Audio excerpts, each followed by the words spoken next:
1749 से लेकर 1754 तक, यानी कि 5 वर्षों तक चला। फिर वही कि युद्ध का कारण, घटनाएं और इसका परिणाम क्या निकला, क्या निकला। ठीक, देखिएगा युद्ध का कारण थोड़ा अलग है। क्या अलग है? द्वितीय कर्नाटक युद्ध में जो फ्रांसीसी गवर्नर डुप्ले है, उसकी जो सोच है वो थोड़ी अलग है। वो सोचता है कि क्यों ना दक्षिण भारत में अपनी राजनीतिक शक्ति को मजबूत कर लिया। क्या क्या सोच रहा है डुप्ले? दक्षिण भारत में अपनी राजनीतिक शक्ति को मजबूत कर लिया जाए, शक्ति को मजबूत कर लिया जाए,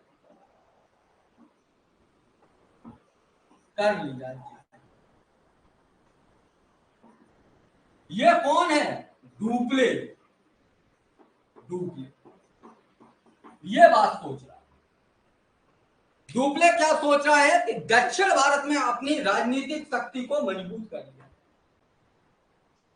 आपके जहन में बहुत ध्यान से समझने की कोशिश करिएगा। यह किताब वगैरह में बहुत आसानी से नहीं समझ में आता है और प्रश्न अक्सर गलत हो जाते हैं। ठीक है, सभी लोगों को गुड इवनिंग।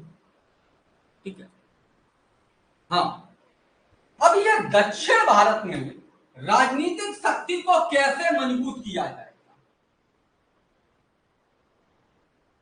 यानी कि डुप्ले के मर्जी के शासक हैदराबाद और कर्नाटक में बैठ जाएं,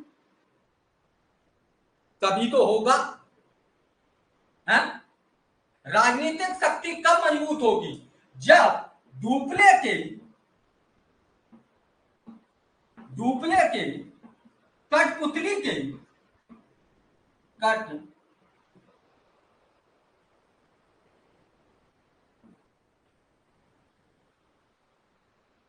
कठपुतली के नवाब एवं निजाम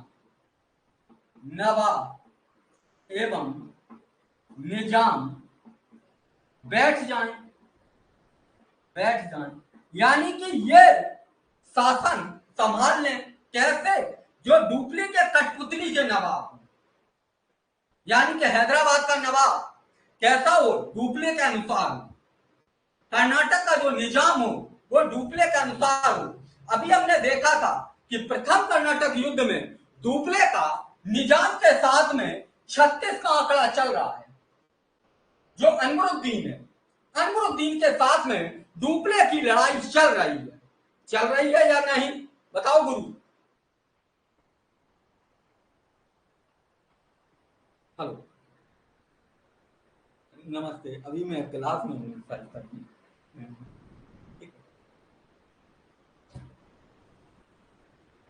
बताइएगा, आपने अभी देखा होगा कि प्रथम कर्नाटक युद्ध अगर हम देखेंगे आगे तो हम देखेंगे कि निजाम और फ्रांसीसी गवर्नर जो डुप्ले है उसके बीच में संघर्ष चल रहा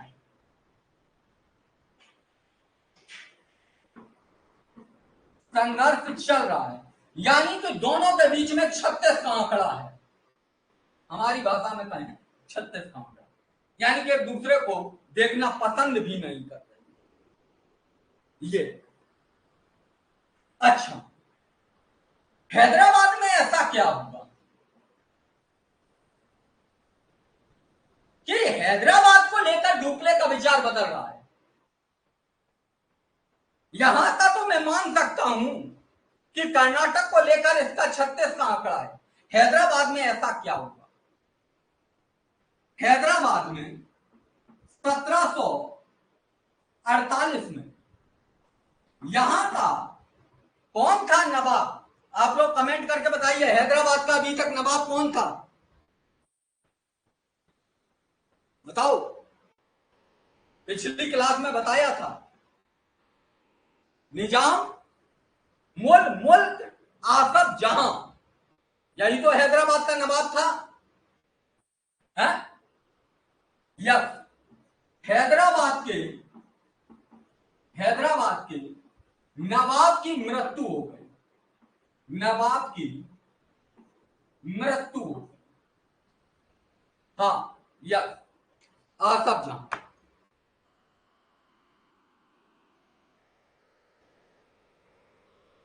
अब जो हैदराबाद के नवाब की जब मृत्यु हुई, इसी समय आपको याद होना चाहिए कि चंदा साहब को कौन कैद कर ले गए थे?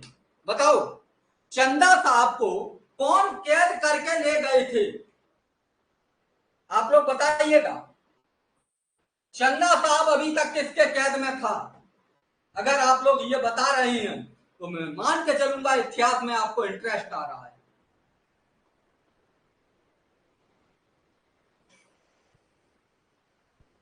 मराठा, बिल्कुल सही।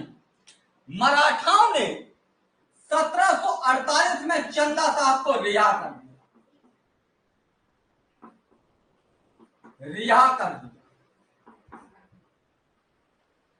ठीक। चंदा साहब को 1748 में मराठाओं ने रिहा कर दिया। यानी कि डुप्ले निजाम यानी कि कर्नाटक का निजाम कहीं ना कहीं हैदराबाद को, वो चंदा साहब को बनाने की कोशिश करेगा। उसके लिए एक ऑप्शन मिल गया। क्या अगर हम चंदा साहब को कर्नाटक का निजाम बना देंगे तो ये मेरे कठपुतली पर नाचेगा, जैसा हम चाहेंगे वैसा करेगा। होगा ये ऑप्शन? बताओ, होगा या नहीं? बोलो।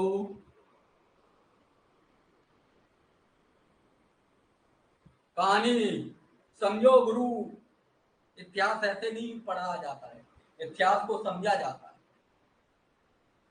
हाँ, बोलो बोलो, जितना बोलोगे उतना ही स्ट्रॉन्ग होगा। ठीक। हाँ, सभी लोग बोलो। जो डुप्ले है विकास जी, डुप्ले की मंशा होगी कि अनवरुद्दीन को हटा के चंदा साहब को कर्नाटक का निजाम घोषित कर दिया जाए। पहली बात समझो। ठीक। हमने क्या बोला? आसफ जहां की मृत्यु हो गई, हैदराबाद का जो नवाब है उसकी मृत्यु हो गई। उसका जो बेटा है नासिर जंग, ये गद्दी पर बैठ गया। गद्दी पर बैठा। यहां पर जो हैदराबाद का निजाम था अभी, आसिफ जहां,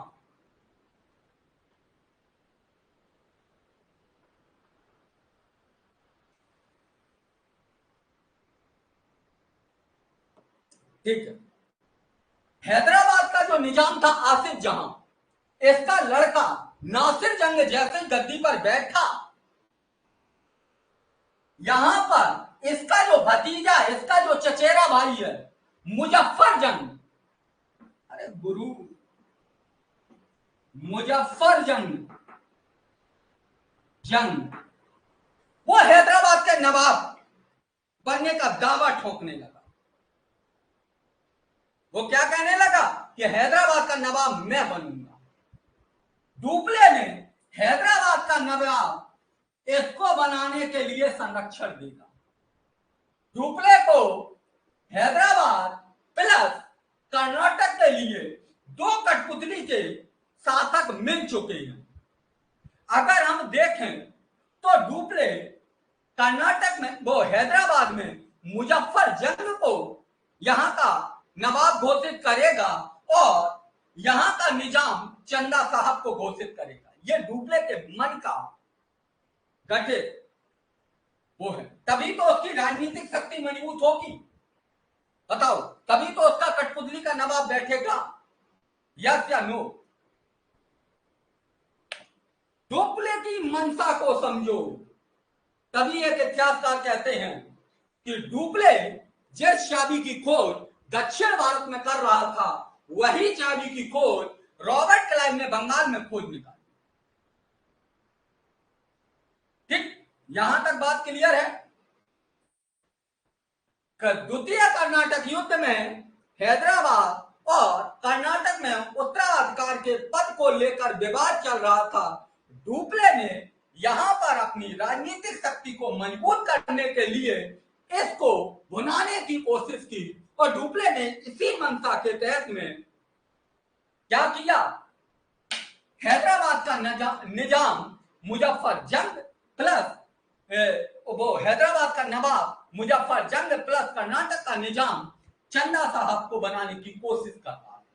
वो सोच रहा है कि अगर इनको बना दिया जाए तो हमारे कठपुतली के नवाब बैठ जाएंगे और हम जो चाहेंगे वो दक्षिण भारत में हमारी महत्वाकांक्षाएं पूर्ति होंगी, चाहे मद्रास को लेकर हो चाहे किसी को लेकर। देखिएगा डुप्ले की नीति। इतनी बात क्लियर है? कोई डाउट किसी को? बताओ।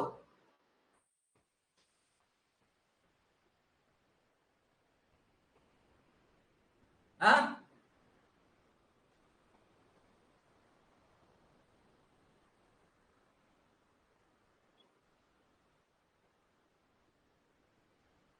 नहीं,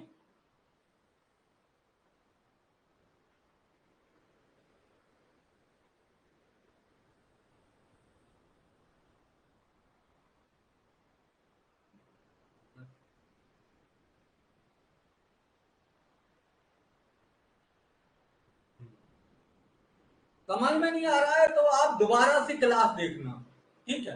दोबारा से देखना। अब और क्या बना के समझाना, ठीक है? दोबारा से देखो भाई।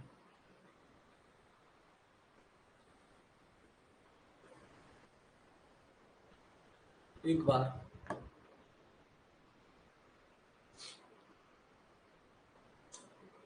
इतनी बात हम समझ चुके हैं। अब देखो, अनवरुद्दीन से उसका 36 का आंकड़ा चल रहा है। किसका? डुप्ले का। एक बार विकास जी वो नाम भूल गया, वीरेंद्र जी, एक बार क्लास यहां देखो, फिर इसके बाद में दोबारा से देखो, ठीक है? डुप्ले और अनवरुद्दीन अनवरुद्दीन के बीच में संघर्ष है। डुप्ले चाहता है कि अनवरुद्दीन की जगह पर यहां का जो निजाम है वो चंदा साहब को बनाया।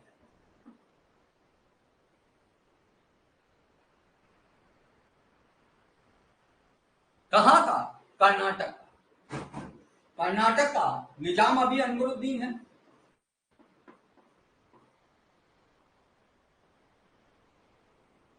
हैदराबाद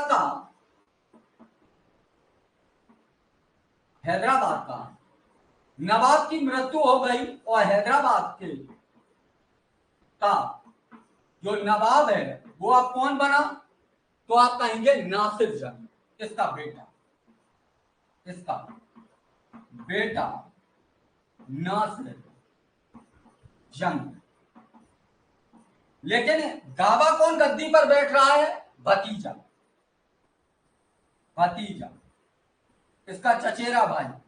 कौन? मुजफ्फर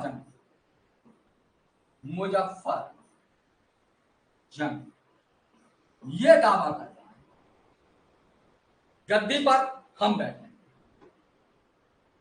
अब ये बताओ, ये तो ऑलरेडी शासक है, इसके पास में शक्ति है, सब कुछ है। डुप्ले यहां पर लड़ाई पहले नहीं लड़ेगा। डुप्ले जानता है अगर इससे हमने लड़ाई पहले लड़ ली तो दिक्कत हो। ये तो अभी नए नए नवाब बने हैं, इनको खत्म किया जाए। डुप्ले ने नासिर जंग को सत्ता से हटाया और यहां का नवाब मुजफ्फर जंग को बना। पहली बार ने डुप्ले ने क्या किया, नासिर जंग को यहां से हटा दिया और यहां का नवाब मुजफ्फर जंग को। तुम बनो बेटा, ठीक है।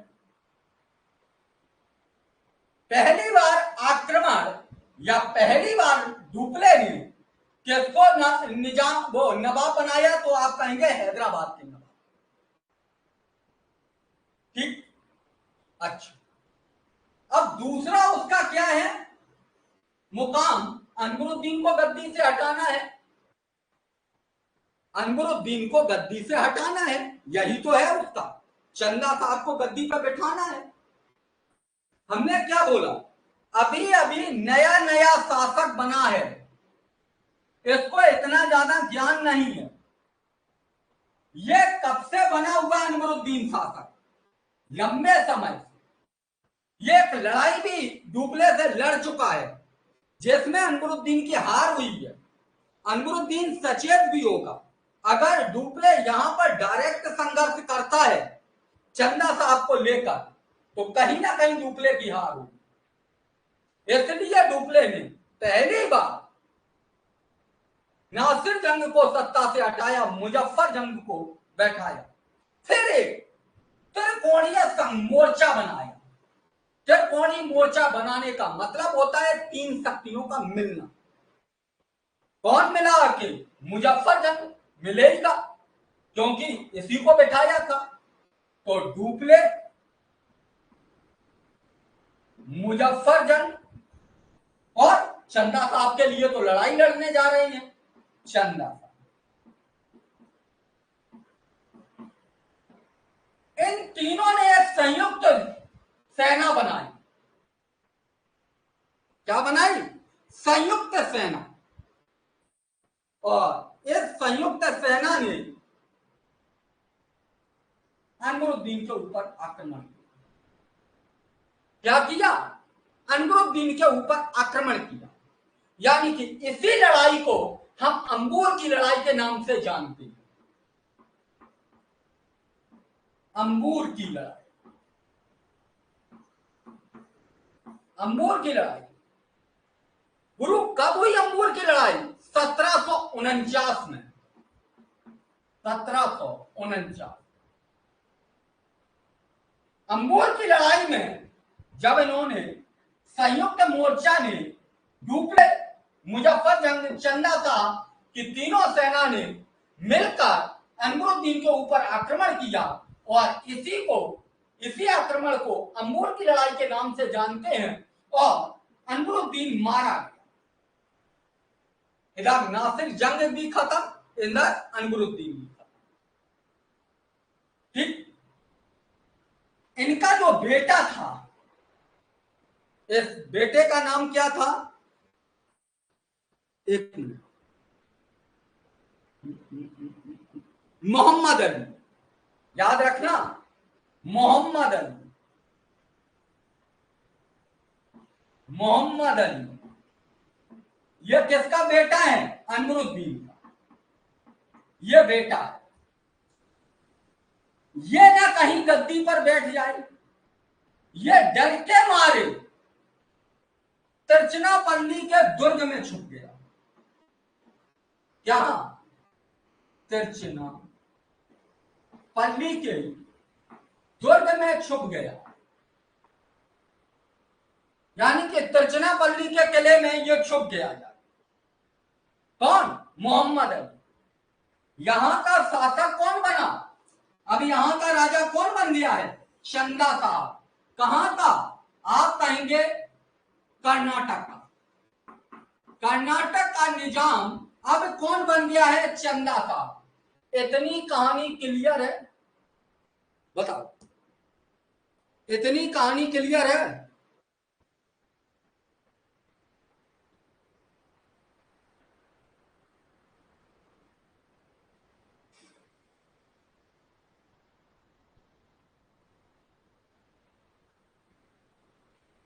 हाँ, सभी लोग बोलो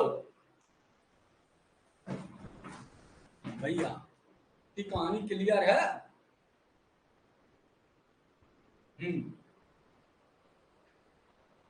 चलो, तो फिर मोहम्मद अली कहां छुपा हुआ है? तिरचनापल्ली के दुर्ग पर। ठीक, यस। नासिर जंग तो खत्म हो गया, यहां तो कोई उत्तराधिकारी बचा ही नहीं है। ठीक, नासिर जंग तो खत्म हो गया, यहां तो कोई उत्तराधिकारी बचा नहीं है।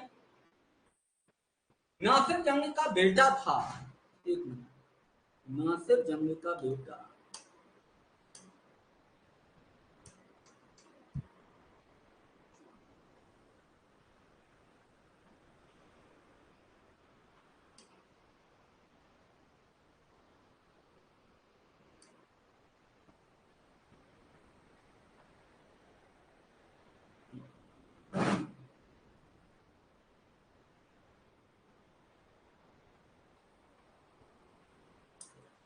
नासिर जंग का बेटा, नासिर जंग का नहीं था बेटा। चलो छोड़ो। मुजफ्फर जंग यहां पर स्वतंत्र रूप से शासक बन गया। एक सेकंड,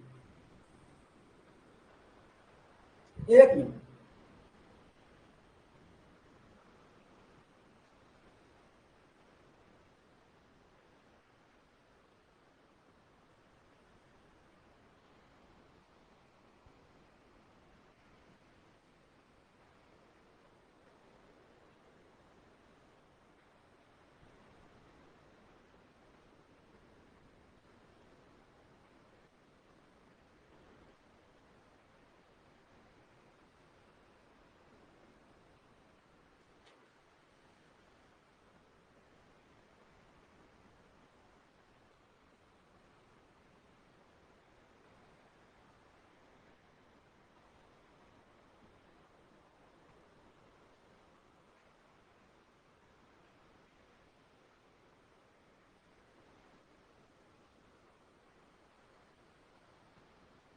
चलो ठीक,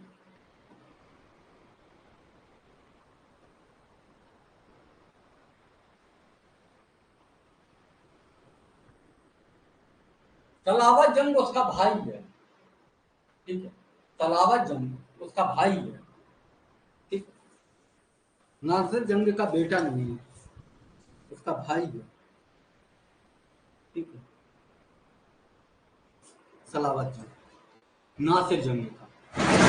ठीक, सलावत जंग जिसकी बात कर रही है वो आगे की कहानी है। ठीक? इतनी बात समझ में आई। ठीक है, ये तिरचनापल्ली के दुर्ग में छुपा हुआ है। ठीक, अच्छा, अब डुप्ले ने इसने जो अपनी राजधानी थी वो कहां बनाई? तो आप कहेंगे इसने अपनी राजधानी बनाई अरकान। अरकान किसने? चंदा साहब ने। चंदा साहब ने अपनी राजधानी बनाई अरकान। ठीक, अरकाट बनाई, यह अरकाट से शासन का संचालन करने लगा। ठीक, डुप्ले ने कहा कि अरकाट, चंदा साहब से कहा डुप्ले ने कि अरकाट अपने बेटे को सौंप दो। बेटा इनका कौन है? राजा साहब। राजा साहब किसका? चंदा साहब का। चंदा साहब का बेटा राजा साहब है। राजा साहब अरकाट से शासन का संचालन करने लगा। ठीक, राजा साहब अरकाट से शासन का संचालन करने। तो आप कह रहे होंगे चंदा साहब कहां है? चंदा साहब कहां है? चंदा साहब को डुप्ले ने कहा कि ये जो तिरचनापल्ली के दुर्ग में छुपा हुआ है, आप यहां इस पर निगरानी करिएगा, यानी कि घेरा डालिएगा, इसको घेरिएगा, घेरिएगा, और इसको तिरचनापल्ली के दुर्ग में जो मुजफ्फर अली छुपा हुआ है। कौन? मोहम्मद अली, सॉरी, मोहम्मद अली छुपा हुआ है। इसको घेरा कौन कौन डाला है? तो आप कहेंगे चंदा साहब प्लस डुप्ले, ढूपले इसको घेरे हुए हैं, ठीक, तिरचनापल्ली के दुर्ग पर। यानी कि कह सकते हैं कि भाई जो कर्नाटक की राजधानी अर्काट पर शासन का संचालन कौन कर रहा है? तो आप कहेंगे राजा साहब कर रहा है। चंदा साहब तिरचनापल्ली के दुर्ग पर घेरा डाले हुए है। उसके साथ में कौन खड़ा हुआ है? तो आप कहेंगे डुप्ले खड़ा।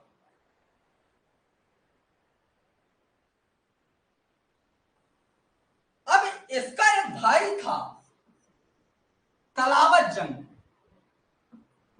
तलावत जंग इसका भाई था। किसका? नासिर जंग का, ठीक, सलावत जंग नासिर जंग का भाई था। इसने सोचा कि भाई किसका संरक्षण दिया जाए। फ्रांसीसी तो इनके साथ खड़े हुए हैं। फ्रांसीसियों का यानी कि डुप्ले का नवाब मुजफ्फर जंग भी गद्दी पर बैठा हुआ है और चंदा साहब भी गद्दी पर बैठा हुआ है। हमारी तो कोई सुनने वाला नहीं। किसका दरबार खटखटा? ये पहुंचे अंग्रेजों के पास। कौन? सलावत जंग। सलावत जंग ने कहा कि फ्रांसीसियों ने हैदराबाद का निजाम मुजफ्फर जंग को बना दिया, हमारे चचेरे भाई को बना दिया, और हमारा जो बड़ा भाई है उसको मार दिया, और यहां पर चंदा साहब को नवाब बना दिया और अनवरुद्दीन को मार डाला। उसका जो बेटा है मोहम्मद अली वो तिरचनापल्ली के दुर्ग पे छुपा हुआ है।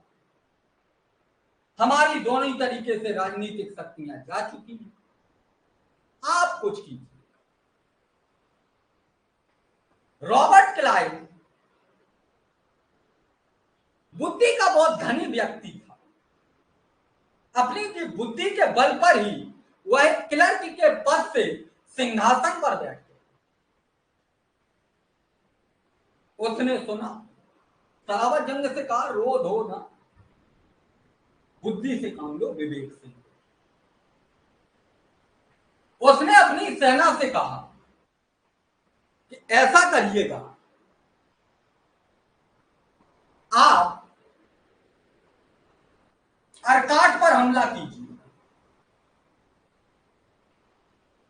उसने अपनी सेना से कहा।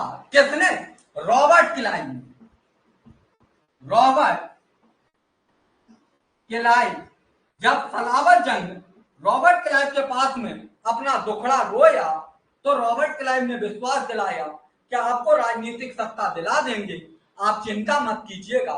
रॉबर्ट क्लाइव ने अपनी सेना से कहा, क्या कहा? कि आप अर्काट पर हमला कीजिए। अगर अर्काट पे हमला करेंगे, चंदा साहब अर्काट भाग के आएगा।